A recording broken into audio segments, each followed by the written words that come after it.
मेरा एक स्वरूप है। जब द्वारिका में रोहिणी मैया मेरी समस्त पटरानियों को कृष्ण लीला सुना रही थी, उस दिन ब्रज की याद करते करते प्रेम की 10वीं अवस्था में पार कर गया और मेरा वही द्वारिकाधीश स्वरूप, जैसे हम लोग अत्यंत प्रेम में आते हैं तो नेत्रों से नीर गिरता है, लेकिन प्रेम की जब 10 अवस्थाएं पार हो जाती हैं तो प्रत्येक रोम पिघलने लगता है।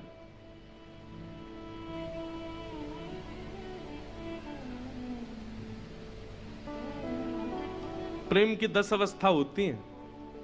हमने एक बार जगन्नाथ रस कथा करी थी तो उसमें ये सब भाव बताए थे। आज मैं सोच रहा था सब पर थोड़ा थोड़ा प्रकाश डालेंगे। कौन कौन सी 10 अवस्थाएं होती हैं, बहुत ध्यान से सुनिएगा। प्रेम की पहली अवस्था,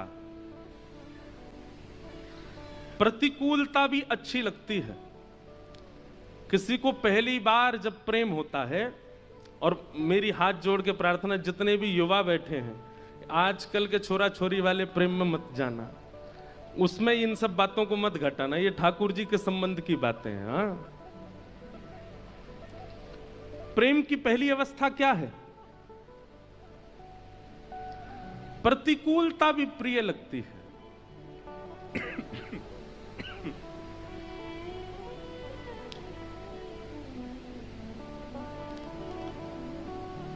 रात में एसी बंद हो गया तो भी सो रहे हैं, क्यों? प्रतिकूलता अच्छी लग रही है। रोटी के बिना भी अच्छा लग रहा है, बिना ठंडे पानी के भी मन लग रहा है। मतलब प्रतिकूल अवस्थाएं भी अच्छी लगती हैं जब प्रेम प्रारंभ होता है।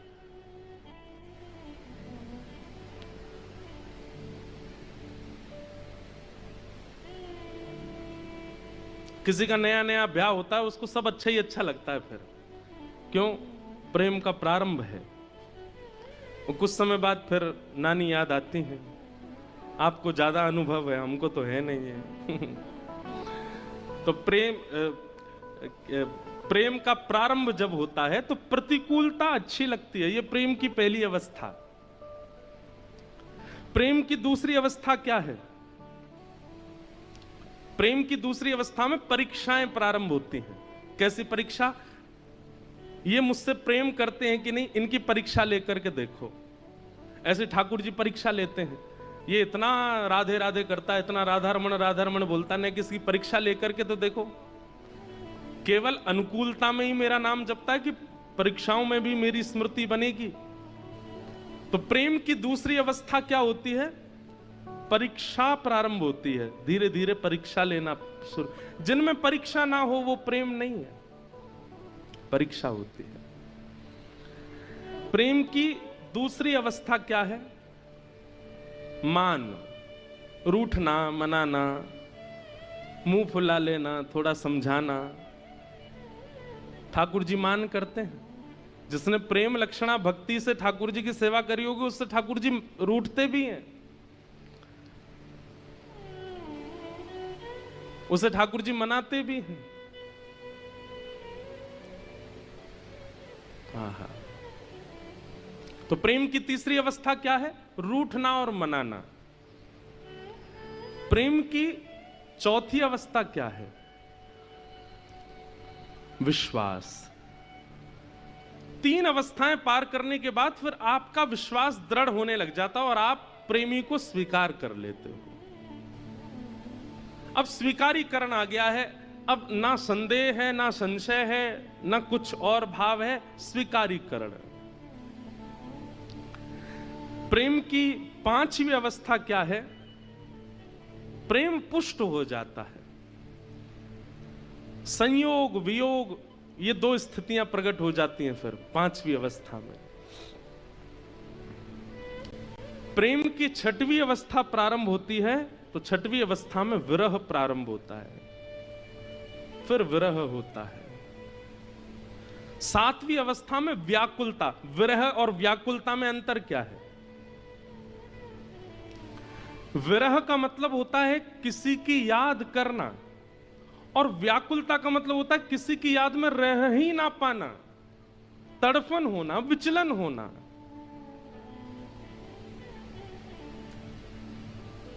एक होता है कि मुझे जल मिल जाता, जल होता तो मैं पी लेता, थोड़ा गला ठंडा हो जाता। लेकिन एक होता है कि बस भाई अब तो जल ही चाहिए और कुछ नहीं चाहिए। तुम चाहे दूध की बात करो, चाहे 56 भोग की बात करो, मुझे जल ही चाहिए। ये व्याकुलता, ये व्याकुलता प्रेम की 7वीं अवस्था है। सब लोग इधर देखो, ध्यान से देखो, सुनो। प्रेम की 7वीं अवस्था व्याकुलता।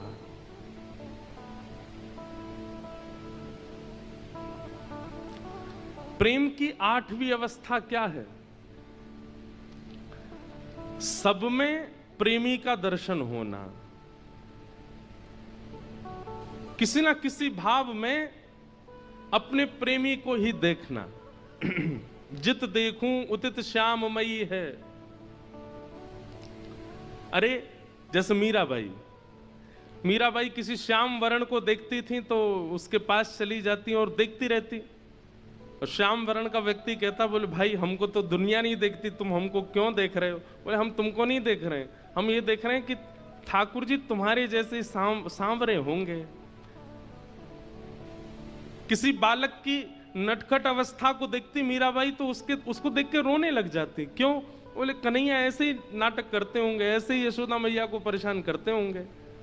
मतलब व्यक्ति विशेष ना दिखना, व्यक्ति की सुंदरता ना दिखना, व्यक्ति के गुण अवगुण ना दिखना, व्यक्ति में दिखने वाली हर स्थिति को अपने प्रेमी से जोड़ के देखना।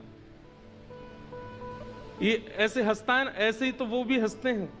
ये जैसे चलता है ऐसे वो भी तो चलते हैं। ये जैसे बोलता है ऐसे वो भी तो बोलते हैं। ये प्रेम की 8वीं अवस्था। और प्रेम की 9वीं अवस्था क्या है? जड़ में भी चैतन्य की भ्रांति होना। पेड़ अभी हमें जड़ लगता है कि भाई इसमें प्राण नहीं है, ये बोलेगा नहीं, लेकिन प्रेमी व्यक्ति जब 9वीं अवस्था पार करता है तो वो पेड़ से भी वार्ता करेगा, वो पक्षियों से भी बात करेगा, वो जीव जंतु पशु पक्षियों को भी अपने जैसे बोलने वाला चैतन्य समझ के चर्चा करेगा। और प्रेम की 10वीं अवस्था क्या है? महाभाव श्री जगन्नाथ। एक एक अंग प्रेम विगलित हो जाना, पिघलने लग जाना, जैसे एक मोमबत्ती पिघल जाती है। ये प्रेम की 10 अवस्था है। हम आप सब लोग प्रेम की 2री 3री अवस्था से ऊपर नहीं जा सकते, लेकिन द्वारिकाधीश 10वीं अवस्था पार कर गए थे द्वारिका में, तब जगन्नाथ रूप प्रकट हुआ। और ये सारी बातें मैं आपको बता रहा हूं, लेकिन इंद्रद्युम्न के स्वप्न में स्वयं जगन्नाथ जी बता रहे हैं, अरे इंद्रद्युम्न, ये स्वरूप को देख करके तुम व्याकुल मत हो, ये मेरा प्रेम विगलित स्वरूप है। ब्रजवासियों की याद में, श्री किशोरी जी की याद में, ब्रज की याद में जो मेरा स्वरूप प्रेम विगलित हुआ, वही जगन्नाथ बन के तुम्हारे पास आया है। अरे तुम सबसे बड़े भाग्यशाली हो। बहुत ध्यान से सुनिएगा हमारी बात। त्रिभंग लली राधा रमण वृंदावन में है, पर त्रिभंग लली स्वरूप ठाकुर जी का गोलोक धाम में भी है। धनुषधारी ठाकुर जी अयोध्या में है, पर धनुषधारी ठाकुर जी साकेत में भी हैं। शंख चक्र गदा पद्मधारी ठाकुर जी दक्षिण में हैं, बद्रीनाथ में हैं, परंतु ये वैकुंठ में भी हैं। लेकिन महाप्रभु जगन्नाथ तो केवल और केवल और केवल इस धरा धरती पर है और कहीं नहीं है। ये जगन्नाथ जी का स्वरूप वैकुंठ में नहीं है, ये जगन्नाथ जी का स्वरूप गोलोक में नहीं है, ये जगन्नाथ जी का स्वरूप साकेत में नहीं है, ये केवल लीलाचल धाम में और कहीं नहीं है।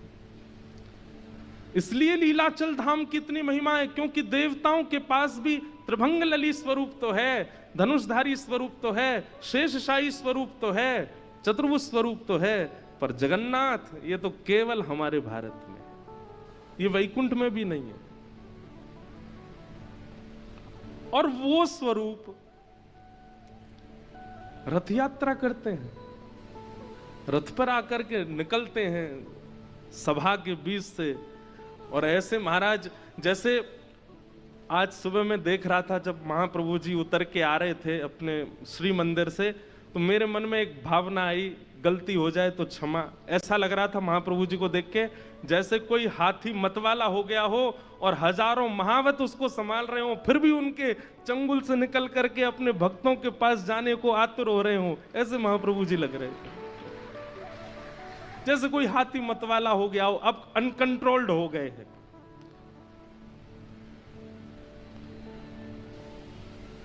जब वो सिंह द्वार पर कैमरा वाले जो लगाए हुए थे, तो महाप्रभु जी जब सिडनी, अब जो लोग जगन्नाथपुरी नहीं गए उनको तो यहीं से प्रणाम है। जगन्नाथपुरी गए कितने लोग हैं? हाथ ऊपर करो। हे भगवान, 100% में से 25-30% लोग गए बस। बाकी के जितने यहां हाथ नीचे करके बैठे हैं, ये कथा पूरी करके बस योजना बनाओ कैसे भी जगन्नाथपुरी जाओ। भैया अंतिम श्वास कब आ जाए कोई पता नहीं है, उससे पहले अब सुनो, यहां से पधार करके अगर वैकुंठ चले भी गए तो जगन्नाथ जी तो वहां मिलेंगे नहीं। यहां से पधार के स्वर्ग भी चले गए तो वहां जगन्नाथ जी है ही नहीं, वो तो यहीं है। इसलिए देरी नहीं करो। इसके लिए तो हम आपसे निवेदन कर रहे हैं व्यासपीठ से कि महाप्रभु जी को देखा, एक बार उनका दर्शन कराओ, नेत्रों में बसाओ, और व्यवस्थाओं की चिंता करके मत जाना। बिल्कुल अव्यवस्था में जाओ, महाप्रभु जी व्यवस्था करते हैं सबकी। जो व्यवस्था करके जाते हैं ना, उनकी व्यवस्था उनके हाथ में होती है, और जो बिना व्यवस्था के जाते हैं, हम आपको सच बता रहे हैं, महाप्रभु जी व्यवस्था करते हैं उनकी। जाइए एक बार मिल के आ जाओ। साक्षात श्री कृष्ण यदि धराधाम पर कहीं हैं तो वो लीलाचल धाम में है, वो जगन्नाथ महाप्रभु। उनको आप कहेंगे तो क्या राधारमण जी नहीं है, तो बिहारी जी नहीं है, बद्रीनाथ भगवान नहीं है? ये भी हैं, पर इनमें श्री कृष्ण का अनुभव करने के लिए आपको बहुत पवित्र होना पड़ेगा, साधन से, नाम से, गुरु कृपा से, स्वाध्याय से, जप से, तप से। तब जाकर के इन क्षेत्रों में आप कृष्ण को अनुभव कर पाओगे। लेकिन आप जैसे हो वैसे चले जाओ, लीलाचल में जो जगन्नाथ हैं वो आपको कृष्ण ही दिखेंगे, वो वैसे ही हैं। उनके लिए कोई साधन करने, वो कलिकाल के ठाकुर हैं। कलयुग में जो सबसे ज्यादा सारे उसने दुर्गुण अपना रखे हो, वो भी आ जाओ, महाप्रभु जी उसको भी गले लगाते हैं। आप जैसे समय मिले, जितने लोगों ने हाथ नहीं खड़े किए सब जाना। हम तो यहां से कथा पूरी करते ही जा रहे हैं जगन्नाथपुरी। 2-3 दिन मिल रहे हैं हमको, बीच में सीधे जाएंगे ठाकुर जी की पहुंडी यात्रा और गुंडीचा मंदिर में ठाकुर जी का दर्शन करके फिर आएंगे वृंदावन, गुरु पूर्णिमा उत्सव। तो भगवान ने इंद्रद्युम्न को आज्ञा की, बोले अरे पगले, तू पागल, तू क्या मूर्छित होके गिर गया? ये स्वरूप केवल तेरे पास है, ये वैकुंठ में भी नहीं है। तब इंद्रद्युम्न को होश आया और महाप्रभु जी के रूप को जब उसने देखा। बंधुओं एक बात बोलूं, आज रथ यात्रा है, लिख लीजिएगा, रथ यात्रा का एक नाम और है, इतना प्यारा नाम है, नहीं सुना होगा किसी ने। क्या नाम है पता है? नैन उत्सव। क्या नाम है? नैन उत्सव। आपको पूरी रथ यात्रा में केवल 2 नैन ही दिखेंगे और कुछ नहीं दिखेगा। इसलिए इस उत्सव का नाम ही है नैन उत्सव। महाप्रभु जी के आपको किलोमीटरों दूर से भी रथ को देखेंगे, और रथ के भीतर जब झांक के देखेंगे तो पंडा पुजारियों के मुंड दिख रहे होंगे, किसी के शरीर दिख रहे होंगे, पर आपको महाप्रभु जी दिखें चाहे नहीं दे, नैन जरूर दिख जाएंगे। इसलिए इस उत्सव का नाम है नैन उत्सव। आपके और उनके नैन ही मिलेंगे, इसलिए इसका नाम ये नैन उत्सव है। स्नान पूर्णिमा का दिन था, जिस दिन महाप्रभु जी का रूप प्रकट हुआ। कलशों से स्नान कराया गया। ठाकुर जी बीमार पड़ गए, स्नान करते ही ठाकुर जी बीमार हो गए।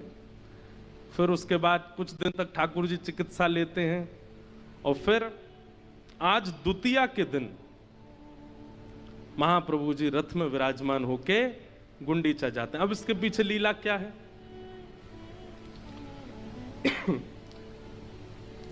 इंद्रद्युम्न राजा ने महाप्रभु जी को श्री मंदिर में विराजमान कर दिया। 1.25 लाख शालिग्राम हैं। जिस जगह महाप्रभु जगन्नाथ जी बैठते हैं उसको रत्न वेदी कहते हैं। क्या बोलते हैं? रत्न वेदी। जहां ठाकुर जी आज जाके बैठेंगे उसको कहते हैं जन्म वेदी, और जहां महाप्रभु जी बैठते हैं उसको कहते हैं रत्न वेदी। पूरे विश्व में ऐसे रत्न खोजने से नहीं मिलेंगे जो रत्न उस रत्न वेदी के भीतर हैं जहां महाप्रभु जी बैठते हैं। और 1.25 लाख शालिग्राम विराजमान है।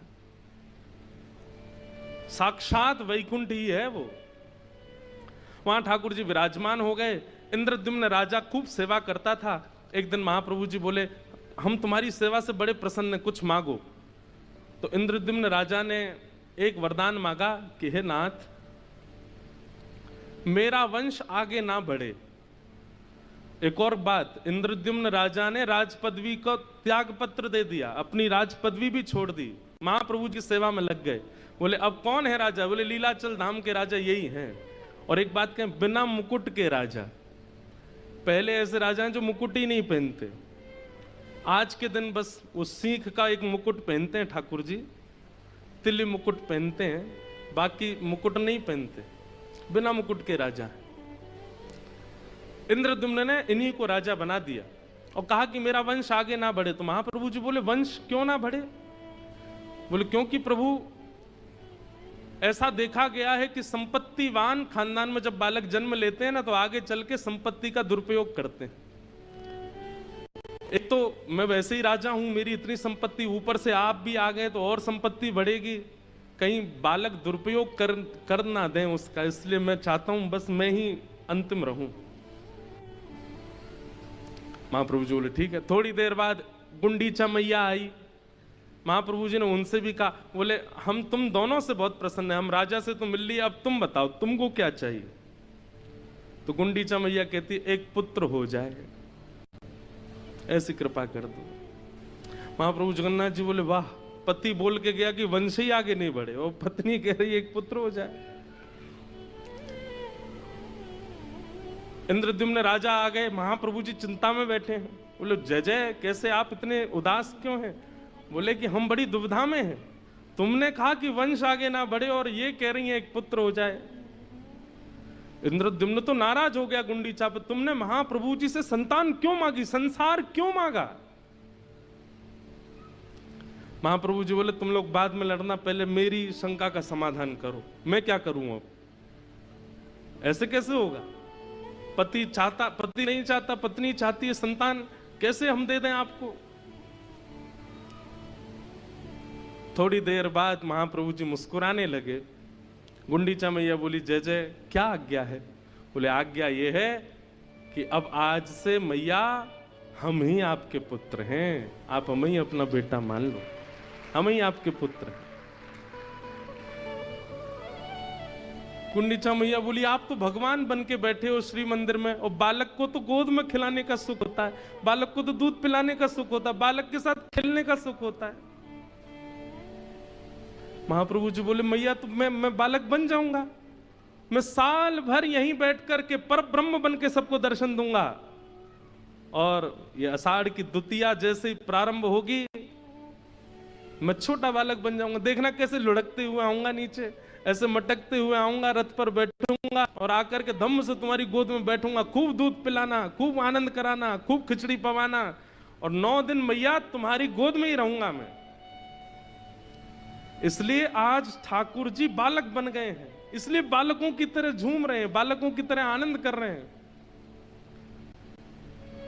बंधुओं, 3.5 करोड़ तीर्थों के दर्शन करने की सामर्थ्य इस समय पृथ्वी में किसी में नहीं है। सारे तीर्थ जितने हैं पृथ्वी पर, उनके दर्शन करने की सामर्थ्य किसी मानव में नहीं है। लेकिन स्कंद पुराण में श्री वेदव्यास जी महाराज कहते हैं, गुंडीचा यात्रा के बाद जब महाप्रभु जी जन्म वेदी पर अभी जहां विराजेंगे, इन 9 दिनों के अंदर महाप्रभु जी का दर्शन यदि एक झलक भी कोई व्यक्ति पालेगा तो उसको 3.5 करोड़ तीर्थों के दर्शन का पुण्य प्राप्त हो जाएगा। ऐसे महाप्रभु। तो गुंडीचा मैया के लिए महाप्रभु जी गए हैं। और देखो, अधिकतर विवाह होने के बाद पतिदेव पत्नी के साथ ही घूमते हैं, बच्चों के साथ ही घूमते हैं, ये ऐसे पहले गृहस्थी हैं जो बहन भैया के संग घूमने जाते हैं, पत्नी को छोड़ जाते हैं घर पे। अभी लौट करके जब ये वापस आएंगे 9 दिन बाद, तब इनकी मीठी लड़ाई होगी लक्ष्मी जी के साथ में, प्रणय कलह होगा। लक्ष्मी जी द्वार बंद कर देती हैं, बड़ी सुंदर लीला होती है। लक्ष्मी जी कहती हैं अकेले अकेले चले गए, हमको नहीं लेके गए अपने साथ। तो महाप्रभु जी, नीचे से महाप्रभु जी के पुजारी, ऊपर से लक्ष्मी जी के पुजारी आपस में बात करते हैं। तो लक्ष्मी जी के पुजारी जी कहते हैं अकेले अकेले गए, हमको नहीं लेके गए साथ में। तो महाप्रभु जी कहते हैं देवी तुम बड़ी कोमल हो, तुम्हारे पैर में छाले आ जाते, कैसे लेके जाता, इसलिए तुमको छोड़ गया था। हमारे लिए क्या लाए हो? तो पहले ठाकुर जी साड़ी दिखाते हैं, लक्ष्मी जी कहती हैं तो भरी पड़ी है। फिर गहने दिखाते हैं, बोले मैं लक्ष्मी हूं, मुझे गहने दिखा रहे हो आप? तो अंत में ठाकुर जी रसगुल्ला दिखाते हैं, तब लक्ष्मी जी खुश होती हैं, तब द्वार खुलता है और महाप्रभु जी भीतर जाते हैं। ऐसी अद्भुत लीला जगन्नाथ धाम में ठाकुर जी करते हैं।